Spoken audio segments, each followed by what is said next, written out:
just 70 kilometers from Cape Town is the Khwattu Cultural Centre.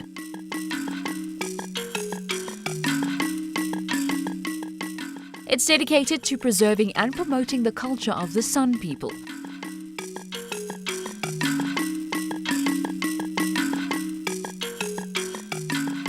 The centre is mostly staffed by San people who have been trained as tour guides. Like a lot of people might not really know a lot about Khwattu, but actually this is a San Culture and Education Centre. And actually, like today, I just want to take you on a brief tour on our medicinal trail, whereby we have a lot of different plants. And actually one of our main aims here is we don't only want to take people out to tell them about things, we also want them to use the senses. So we want them to taste, to feel, to smell, you know, what we are going to show them along on our trail. So yeah, let's just dig into it.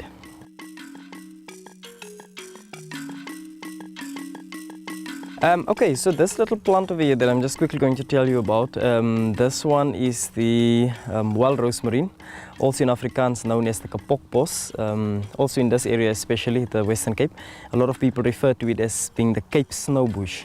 And if you look closely at this, you can actually see why they are calling it the Cape snowbush.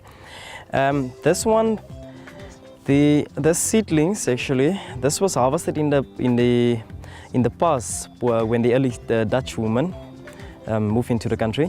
They were actually harvesting this and then they were using this for making pillows to sleep on. So it's actually really good use for that. The plant itself, you can use it medicinally, or you could either use a little piece like this and then you can use it for spicing meat with, and especially it's very good with lamb. But normally when you use like wild spices like this one, you only use a very small amount when you're going to spice the food. Some of the other uses also being like some of the people on the west coast. What some of the elderly people have done in the earlier years is that they would take this and you would press it first, and then you would sort of like boil it, and then you would use that extract and then you would mix it with a little bit of Vaseline, and then that was used sort of like for hair conditioner. So it's very good for your hair growth.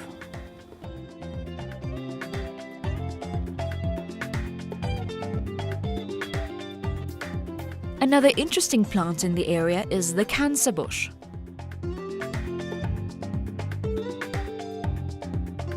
This little plant that you see, this piece of leaves that you see in my hand, this is the cancer bush. Its Latin name is the Suderlandia frutescens.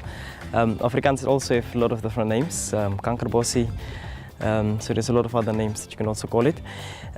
This one is used medicinally. Today there is actually a lot of products that has been out at the moment. This one normally used, like the name said, cancer bush. It's used for the treatment and prevention of certain cancers, like pancreatic cancer. It's also a very good and very strong immune system booster, so that's why it's also widely used these days for people that have HIV and AIDS.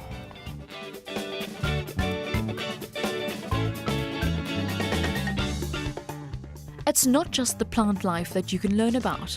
There are sun villages which give visitors an authentic experience, complete with hunting stories told by San women.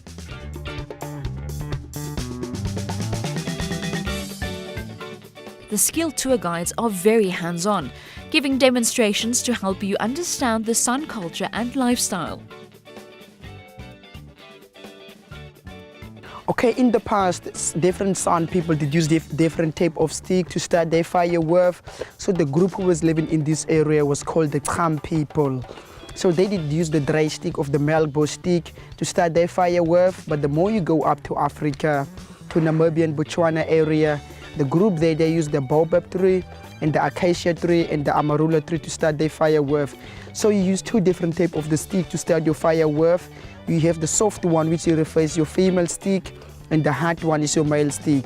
And while you are doing a refraction here, you will see that this will form a powder which will change to a cowl, and if that fall on the grasses which you use, then you just pick it up and blows on it, and as soon as it start to burn, then you put it on your fire. So let's see if I will get married one day. If not, then I'm still a bachelor. Because in the past, if you can't start the fire, no way for you. Andre Antonio didn't manage to make a fire. Looks like he may not be getting married.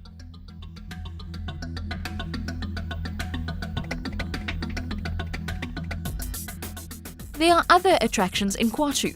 You can peruse the art gallery,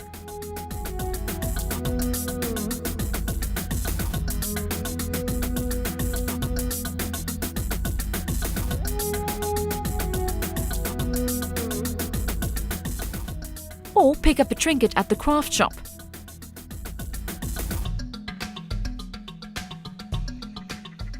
Khwattu is little known, but it's attracting the right kind of attention from Cape Town-based tour operators looking to expand their tourist offering. Well, yes, for the past 7 years I've been a tour guide, and the requirements from different tourism across the world, there's people into plants, people into vegetation, the history. Everybody has different requirements where South Africa tourism is concerned. So at Khwattu, I think there is a bit of everything for children, for adults, for everyone. It's a very nice place, and I think certainly I will be back and bring some tourism here.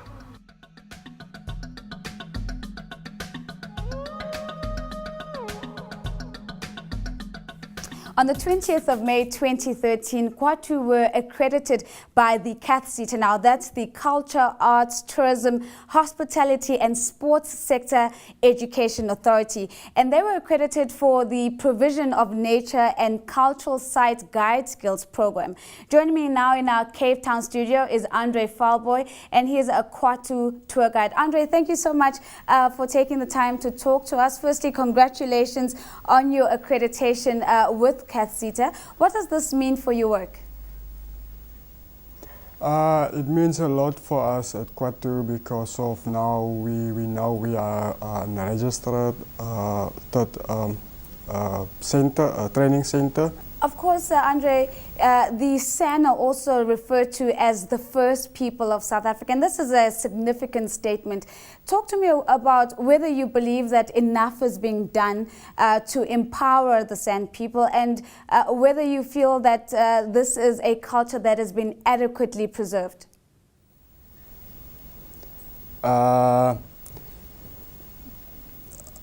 I think it's very important for the same people of Southern Africa, especially for me. I come from a community which is in the Kalahari. There is nothing actually for the young people to do, and they actually sort of found that it's not important for them. But while I take it on from myself, when I come up to Cape Town or to Khwattu, to get my training there as a professional guide, and so I started thinking, or started taking things more important for myself because of my heritage, my culture is now for me it's a valid product I can take with me all over there where I go. So Andre, it sounds like you have a fascinating personal story, and it's a very important story that you're telling. Talk to me about how you've been able to work with students from far and wide who come to Khwattu seeking to learn about the Sand people, and in your view, do you think that this is an important tourism a vehicle that's not only driving tourism but is also helping people like you to tell your life story? You know, you got now a chance, and I think tourism is the best for us now, because of now you know your story, not lying down at yourself by yourself, but it goes out in the world out there. People knows about you, and for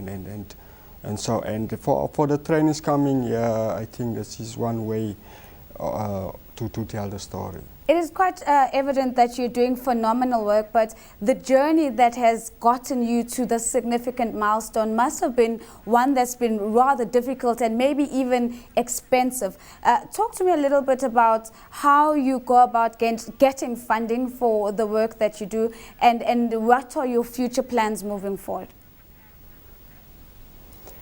We got funding from local government. We got funding from overseas NGOs and also the Switzer Foundation, where we also get funding, and I think we're also having our fund the last time we got funding from the National Lottery also. Andre, of course, it sounds that like you have a really broad program that's really exciting, but I want you to talk to me a little bit about the student involvement and specifically around how you're going to attract more students and more visitors to come to Khwattu.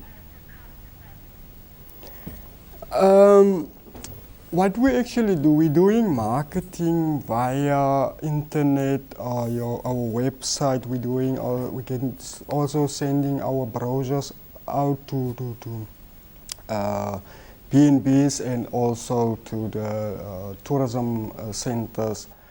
Thank you so much. We do have a little bit of a time constraint, but again, congratulations on your accreditation with CATSITA, and we will definitely be following up on your activities.